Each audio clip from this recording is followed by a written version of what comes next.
and growing for a long time to come, then click the link in the description below and sign up on Patreon for as low as $2 to $5 per month. You get some great rewards depending on the tier you select and early access exclusive content before it reaches YouTube. Appreciate you all. Enjoy tonight's upload of Final Destination. Final Destination, Dead Reckoning. An original novel by Natasha Rhodes. Chapter 3. There are times in your life when you've got to keep it together no matter what, or you risk losing everything. This was one of those times.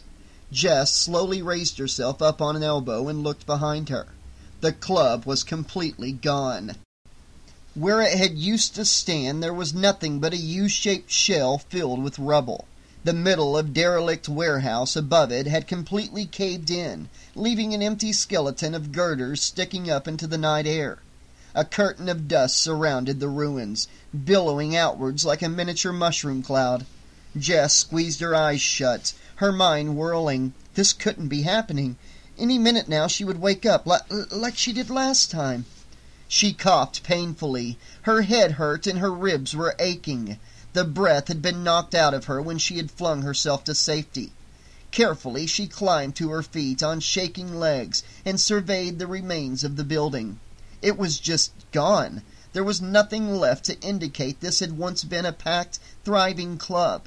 Even as Jess watched, the Club Kitty sign folded in on itself and plummeted down into the ruins with an air of finality. A few dangling power cables sparked and jumped, lighting up the dusty night air. There were muted groans from around her.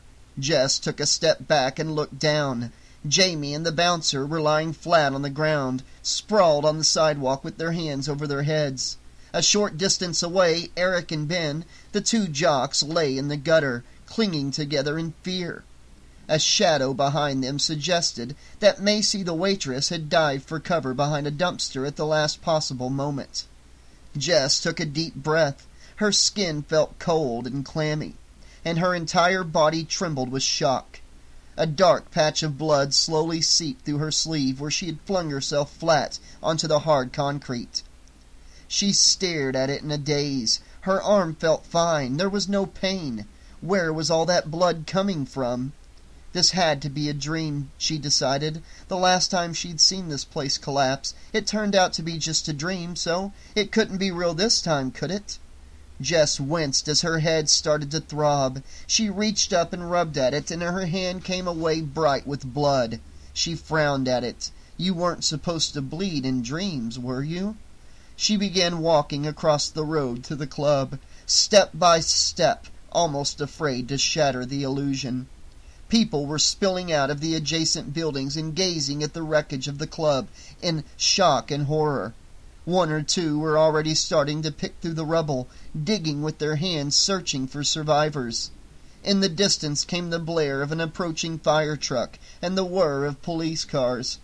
Stepping up to the wreckage, Jess pushed aside the remains of the main door and peered owlishly through.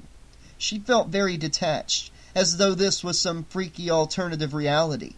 In her mind, Tony was still in the restroom, and they were all outside, waiting for him so they could pack up their instruments and just go home. Cassie was downstairs, probably trying to pry a few dollars from the manager to cover their costs. And Charlie was no doubt perched on a sofa somewhere, enjoying the affections of those two stupid sorority girls. Jess stared fixedly at the rubble. You stupid, crazy bitch! What have you done? Jess turned around to see the jock in the college sweatshirt standing behind her, his jaw hanging open.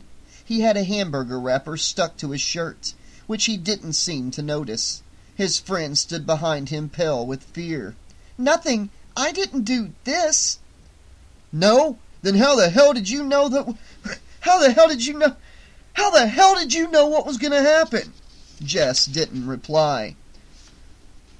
Answer me. Eric took Jess by the shoulders and shook her. You told me I was going to die. What is this? Some kind of crazy vengeance? Did someone put you up to this? Who else is involved? Hey! Eric found himself lifted off the ground by his collar. He hung there for a moment, feet kicking in the air, then thought wisely and let go of Jess. "What's with you, muscle man?" yelled Eric, twisting wildly. "You heard her say about the club, didn't you? You were there. You heard what she said." The bouncer was silent. The sounds of the fire truck were getting closer.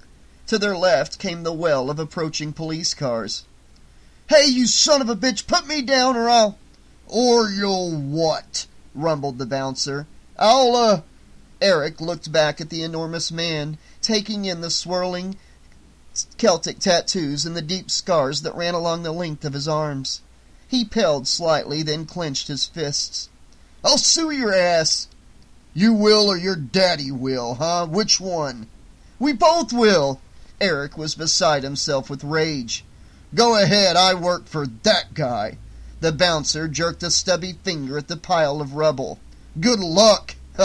He deposited Eric in a furious heap on the sidewalk, then began striding over towards the remains of the building to lend a hand. "Son of a bitch!" Eric straightened out his shirt, then turned a suspicious eye towards Jess, trying to regain his ruffled pride. He folded his arms defiantly. "I say we keep her here till the cops arrive." "You know what? I don't think she's going anywhere," said Jamie, who was helping Macy up. The poor woman had just been thoroughly sick on the sidewalk. He handed her a tissue and turned a thoughtful eye towards Jess. "If anyone knows what's going on, it's not her." Oh, and what makes you say that?" "Because she—" Jamie hesitated. He wanted to say because she couldn't organize a carve-up in an abattoir, but decided to refrain. "Because she didn't do it," he said simply. He stared at Eric for a moment and then frowned. "I know you," he said. "Oh, you do ya?" "Uh-huh. Stay away from Jess. She's innocent." Oh, yeah?" Eric snorted. "What is she, your girlfriend?" "No, of course." Jamie stopped, aware that Eric was trying to rile him. "Jess didn't do it," he repeated firmly. "So who did?" "I don't know," said Jamie. He stared at the remains of Club Kitty. "She saved our lives, that girl." Macy, the waitress, spoke up for the first time. She blew her nose loudly on her waitressing uniform. "Yeah, we'd all be dead if it weren't for her," added Ben, the second one. His kilt was streaked with engine oil from the sidewalk. "But she didn't try to save us," snapped Eric, eyeballing Jess. "She just left us to die. We followed her out. We saved ourselves. She had nothing to do with it, man." "Perhaps so, but we need to stay calm. Establish the facts," said Jamie. Eric stuck a finger up at Jamie. "Establish this." He flung a hand wildly towards the rubble. "My goddamn girlfriend's in there, man." "Calm down, man. You're not helping." "Calm down? How the hell can I calm down? My girlfriend's dead." "We don't know that," said Ben softly. "He's right, you know." Jamie looked up at Eric, his expression unreadable. "And by the way, seeing as you mention it, Becky used to be my girlfriend. That was before you." He shook himself, unable to continue the thought. "There may be survivors. She might still be alive. Let's all keep our cool until we find out what happened, okay?" "You can keep your cool. I'm going to keep on yelling," spat Eric. "My girlfriend's dead, and it's all that bitch's fault." "That's enough. A lot of people were in there, man. You want to help? Go help those guys." Jamie gestured to the devastation behind him, where a big crowd of people were standing around in a hushed silence. "Perhaps there's someone left alive." "In there? You've got to be joking. Look at the place. Who could have survived that?" Jamie looked. A muscle in his jaw twitched. "There's always hope," he said simply. Then he turned away from them all, hiding his face and gazing up at the sky. Jess stepped up behind him and put a hand on his shoulder. A loud crash came from behind him as the bouncer began lifting bits of fractured girder out of the rubble and heaving them aside. People were now crowded around the wreckage, almost 3 deep. There was a flash of blue lights, and 3 cop cars zoomed to a halt beside them. The door swung open, and a uniformed officer got out. The little group looked at him suspiciously. "Did anyone see what happened?" he asked, pulling out a notebook. "We all did. We were in there," said Macy, running forward. "But we escaped?" added Ben. Eric gave him a look, as if to say, "Oh, really?" Then his mouth dropped open. He pointed to Jess excitedly, hopping up and down on the spot. "Wait, I remember you. You talked to me before the show. You were talking about TNT, weren't you?" "What? No, that was a joke," said Jess, wishing desperately that he would shut the hell up. She smiled ingratiatingly at the policeman. "It was a joke," she explained through her teeth. "I'm going to have to ask you all to come with me," said the policeman.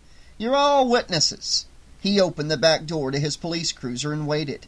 Eric bristled. "Me? Why should I come with you? It was her that did it." He pointed a defiant finger towards Jess. "No, I didn't do it!" cried Jess, as the cop reached for his handcuffs.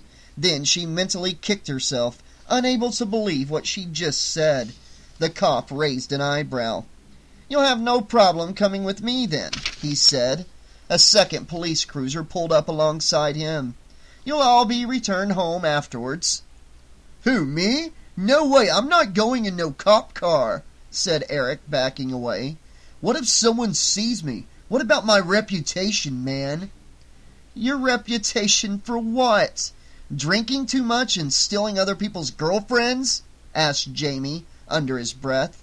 For a short guy, Eric moved surprisingly fast. He reached Jamie in under a second and pushed him backward, almost knocking him into the path of the first fire truck on the scene. The rig slewed to the side with a screech of brakes, before recovering and driving on down the street, blaring its horn. It headed around towards the back of the club. Growling, Jamie regained his balance, seized Eric by the shoulders, and pushed him backwards away from the road. Eric awkwardly blocked his charge with a knee, and then headbutted Jamie, sending him reeling. "Guys, stop it!" "He started it!" Jamie grabbed Eric in a headlock and kicked his legs out from under him. Eric fell spinning to the ground, collapsing in a heap on the foul-smelling sidewalk. As the cops rushed towards to separate the pair, Jamie stepped back in triumph and gave Jess a little bow. She turned away from him in disgust. Glancing at one another with raised eyebrows, the two cops stepped in to make their arrests.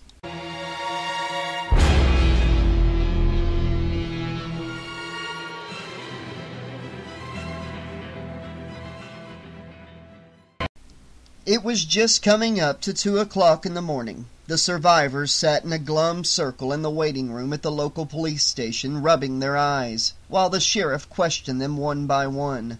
The room was dark and depressing and smelled of damp paint and an old cigarette smoke. A yellow neon light crackled on and off on the ceiling. Apart from that, the room was quiet. Jess sat silently, twisting the ends of a broken plastic coffee stirrer between her fingers. Jamie sat beside her, trying to warm himself up as the freezing cold air conditioning blasted through his damp shirt. Every so often he rubbed at the blossoming bruise on the side of his head and gave Eric a dirty look. Macy sat on the opposite sofa with Ben, as far away from him as possible without actually sitting up on the armrest. Every so often she would dart little glances at Jess and dab at her eyes. She looked exhausted. Sebastian the bouncer sat with his back to them all, on a wooden chair by the window. He hadn't spoken at all since he came in, apart from to give his name to the sheriff when it had been his turn for questioning. It was clear that he wanted as little to do with them all as possible. Jess thought that it was strange seeing him away from the context of the club. In her mind, he'd been born there. They all glanced up as the door to the next room opened. Eric stepped out, managing to look smug despite his impressive black eye and disheveled appearance. He turned to Jamie and made a flamboyant gesture back towards the sheriff's office. "Your turn, dickwad." Jamie got up and made his way with exaggerated care towards the door. As he passed Eric, he paused and stepped hard on his foot with his steel-heeled army boot. Eric howled. Jamie slammed the door before Eric could retaliate. giving them just a flash of a Cheshire cat grin. The injured jock limped across to the threadbare green sofas, muttering obscenities under his breath. He sat down heavily. "Did you just see that? Did you see what he just did?" "What? When he stamped on your foot? No, we didn't see that, Eric," said Jess primly. Ignoring her, Eric reached down and rubbed at his foot. "These are genuine 1970s British Doc Martens," he grumbled. "Cost me a wad on eBay. Now look, they're all scuffed." "My heart is breaking," said Jess sourly. Eric gave her a glare. "Do you know how hard it is to find original 70s gear?" "My grandma seems to do pretty well at the local thrift store." "Like you know about fashion," Eric snorted. "Just look at you. Who dressed you this morning, your pimp?" "At least I don't look like a Prep Boys catalog reject," said Jess smoothly. "Look at the size of your collar. You could go hang gliding." "Excuse me." "At least I can afford to go hang gliding," said Eric smugly. "You, on the other hand, would be lucky to afford a communal skateboard for you and your loser band friends to ride on." He sniggered.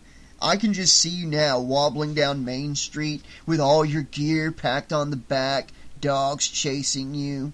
"If I could have your attention just for one—" "You could rope Nancy boy over there to the front, and he could pull you along like a dog sled." Eric snorted with mirth. "Maybe then you'd show up to a gig on time for once in your sad little lives." "Meaning what?" Jess's voice was soft, but there was a dangerous edge to it. The bouncer turned around, watching her with interest. "Meaning you guys suck, your music's shit, you look like shit, and you're always going on late. Oh, and your hair looks particularly stupid tonight." Eric settled back on the sofa with a flourish, like a grand champion chess player, making the decisive move. Ben shuffled along the sofa so that his mouth was right next to his friend's ear. "You really want her, don't you, dude?" he whispered, his eyes fixed on Jess. "Shut up!" Eric hissed. He crossed his legs defiantly. "You know what? You have a very big mouth for such a small guy," said Jess, leaning forward. "And—" a thought struck her. She smiled for the first time that night. "And how do you know we always go on late if you've only ever seen one show?" "I wonder if I might interrupt you for just a—" "Well, it's obvious, isn't it?" said Eric, but he knew he was trapped. "Word, just like you, gets around." "Hey, dudes!" They all looked up.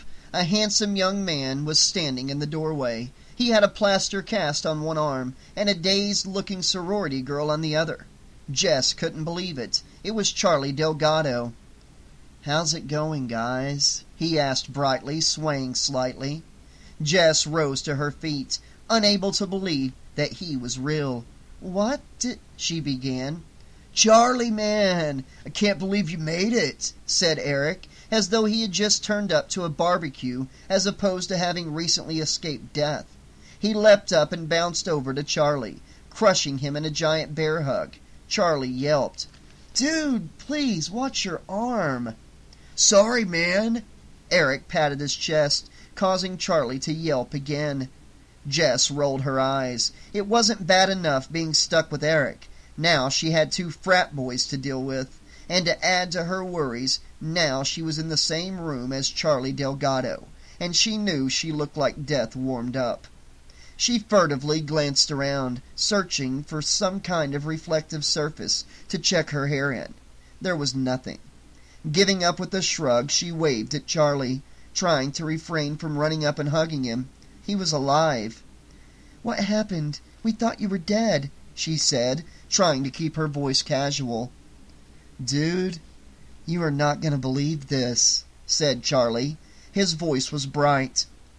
"I was dancing with these girls, right?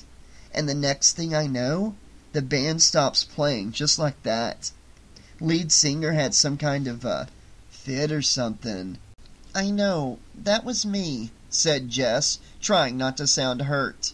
Charlie stared at her a moment, as though trying to place her. His eyes were slightly unfocused. "No, I don't think it was. It was this other chick. She was much taller than you anyway. He went on, ignoring Jess. The music just stops, and my friend Amber here, she was like, "Man, I'm dying for a cigarette." So I take her outside the back for a smoke. Next thing I know, kablamo! The whole freaking place falls down. Man, did we have a close call. "What happened to your arm?" asked Eric. "This? Oh," Charlie grimaced. "Fire truck hit me, dude." "So you got out of the club, no problem, only to get hit by a fire truck?" "Yeah." "Man, that sucks," said Eric. Charlie nodded. "Doctor said that if it had been going just a tiny bit faster, it would have given me some serious brain damage. Lucky that—" He scratched his head, then brightened. "Still, I'll have the cast off in a couple weeks. You want to sign it?" He began hunting around the room for a pen. Jess scratched her head. There was cocaine at frat parties, she remembered. Charlie went to a lot of frat parties.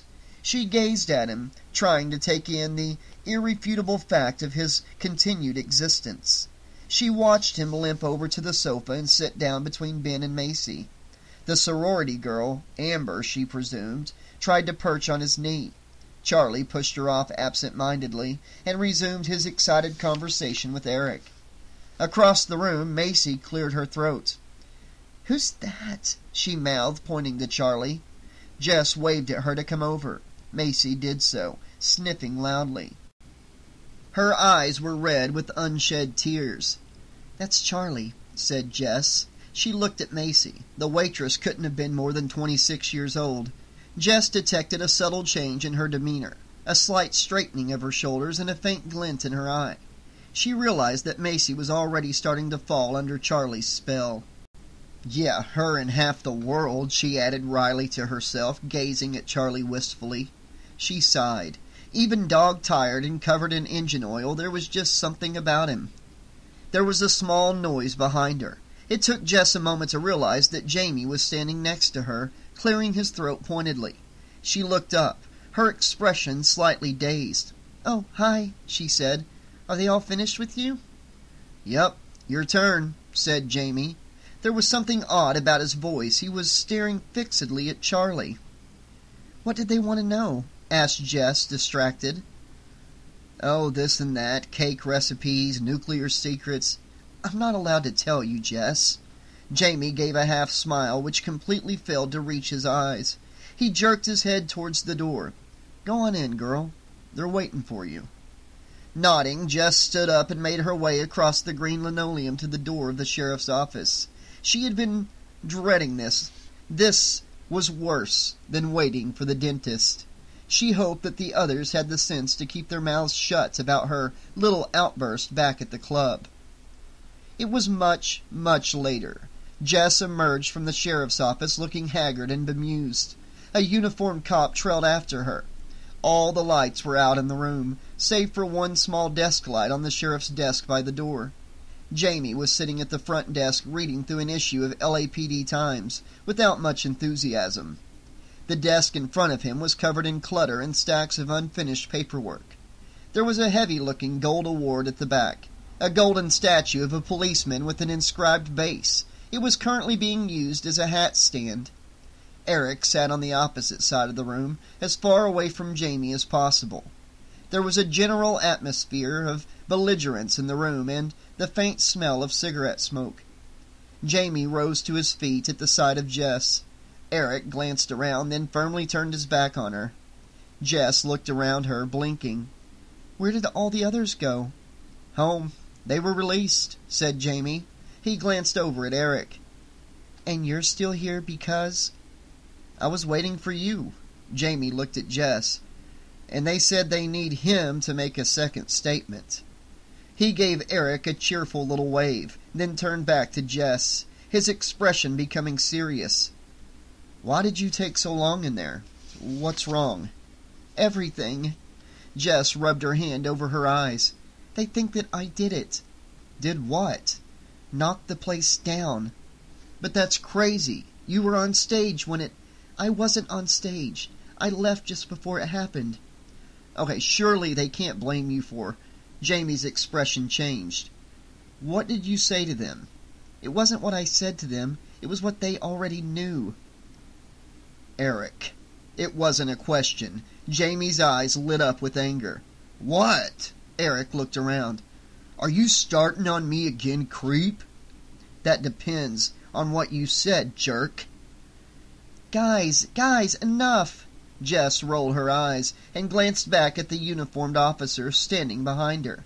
He was staring at them both with a look of infinite suspicion on his face. You're not helping. Fine. You know what? Let's get you home. Jamie reached out for Jess's hand, but she snatched it away. I can't go home, can I? They want to keep me here. Jess was practically in tears. They say they want to take me to a different station for more questioning. More questions? But you were in there for hours. It's practically morning. What could they possibly have left to ask you? I don't know. I don't care. I just want to sleep. That's crazy. Don't they need a warrant or something? Jamie stared accusingly at the officer, who yawned widely.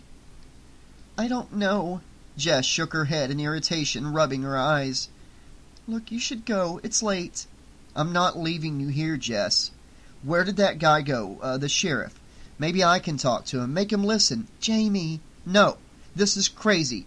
You've been through so much shit tonight. They can't just keep you here indefinitely. What about your parents? My parents don't give a shit. They're probably off at some rave somewhere. Jess rubbed at her eyes again, then stared fixedly at the gold statue on the desk. It seemed to be winking at her. She looked up at the officer, a plan starting to form in her head. There was no way in hell that she was going to that other station. Not tonight. Jamie marched up to the officer guarding Jess. Who's in charge here? I am, the officer managed to speak. No, I mean the sheriff guy. I'd like a word with him. The sheriff's gone home already. I have instructions to take Miss Golden to a secure holding facility. That's a load of crap. Look at the state of her, man. She's exhausted. She's been through hell tonight. That may be the case, but I have my orders.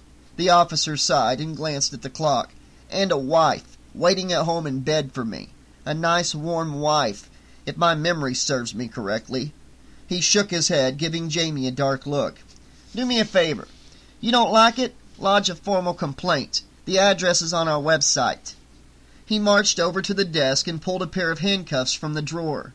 He turned to Jess and held them up, having the decency to look faintly apologetic. Sorry, ma'am, company policy. Jess hesitated a moment, then sighed. Just get it over with. She watched tiredly as the officer cupped her hands together. She stretched out her arms, testing the strength of the cuffs.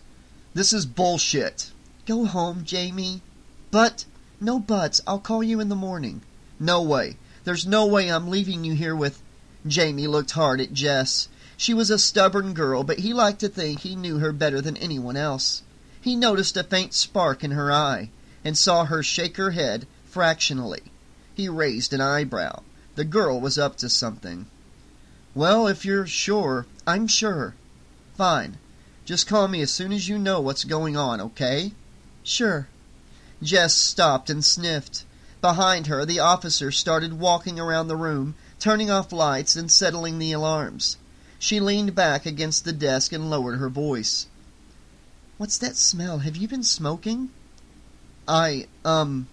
Jamie scratched at his ear, looking embarrassed. He picked up an apple from a nearby fruit bowl and buffed it on the leg of his jeans. Smoking is such a strong word. I thought you quit, Jess hissed.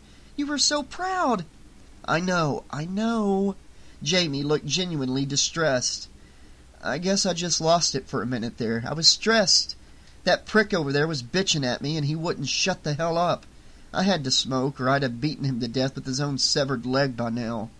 A thought occurred to Jess. Where did you get cigarettes from? It's so late. Swiped them from the doorman. Jamie! What? He'll never miss 'em. Jamie tried to smile. If you don't see me again, you'll know he's found out and butchered me in my bed. Jess gave a small jerk of her head. You're crazy. Go home and sleep. Fine. Have it your own way. Jamie stepped towards Jess and gave her a quick hug. Jess pulled away after a second, leaving Jamie floundering. He opened his mouth to say something, then thought better of it. He settled for ruffling her hair instead, then turned and walked out through the open door. As he vanished into the night, the wind blew his shirt up at the back. Jess saw the LAPD Times magazine sticking out of the back of his jeans. She smiled ruefully. The boy just couldn't help himself. Then her smile faded.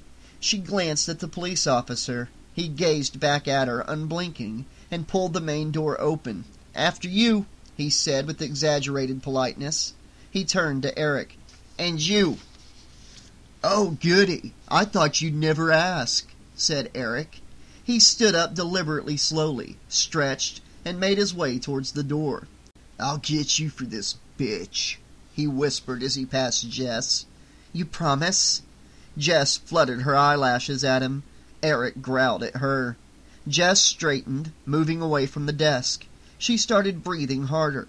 As she drew level with Eric and the officer, she smiled sweetly and nodded back towards the waiting area. "Oh, I think someone left their bag behind," she said offhandedly. "Did they?" The officer glanced back towards the chairs. "Where?" Jess swung around and cracked the officer across the kneecaps with the statue from the desk. She was slightly hampered by the fact that she had her hands cuffed together, but she had a decent grip on the statue, and managed to get up a good bit of momentum before it hit him. The officer fell forwards, crying out in pain and surprise. Before he could react, Jess dropped the statue and ran forward as fast as her tired legs could carry her. The officer had let go of the door, but she barged through it just before it closed, taking the impact on one shoulder and throwing it wide open. Then she was out, herring across the car park outside the station, running towards freedom.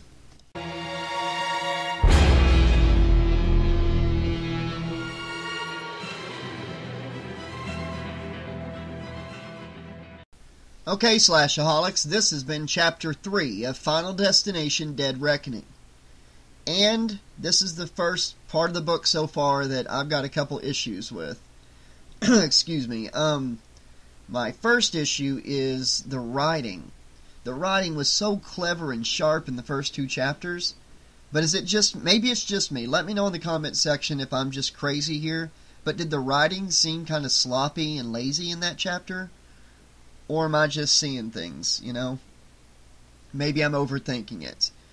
And what the hell? She's going to attack a cop as part of pleading innocent of... She's just making herself look more and more guilty. I mean, how was that a good idea? How was that what she was sitting there brainstorming in her head to not have to go to the other interrogation?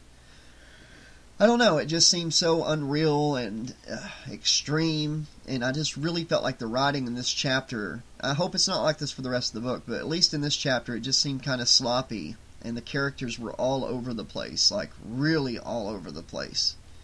And, yeah, I can't wait to hear from you guys, you know, maybe I'm wrong, but I'm talking about the writing being all over the place, but... the story itself, going from, you know, the place collapsing, everybody hearing what she was screaming and stuff, it does make sense that, you know, people would be pointing fingers at her, the cops would be suspicious of her. But as far as arresting her with no solid evidence and detaining her like that, I don't know. I'm not a cop, so I can't say for sure. But, the story's not bad. The writing might have been a little sloppy in this chapter, but I'm still enjoying the story itself, and I still want to see what happens with these characters. And it's going to be interesting whenever Death starts coming back to claim the people that should have died in the club collapse. But yeah, I mean, I'm not turned off from the book. I'm still very, very much interested in seeing what comes next, and I'll be back very soon with the next chapter or so. But yeah, let me know in the comment section what you guys thought of tonight's chapter. I can't wait to hear from you, because I really want to know if I'm alone on this, or if anybody else noticed what I noticed.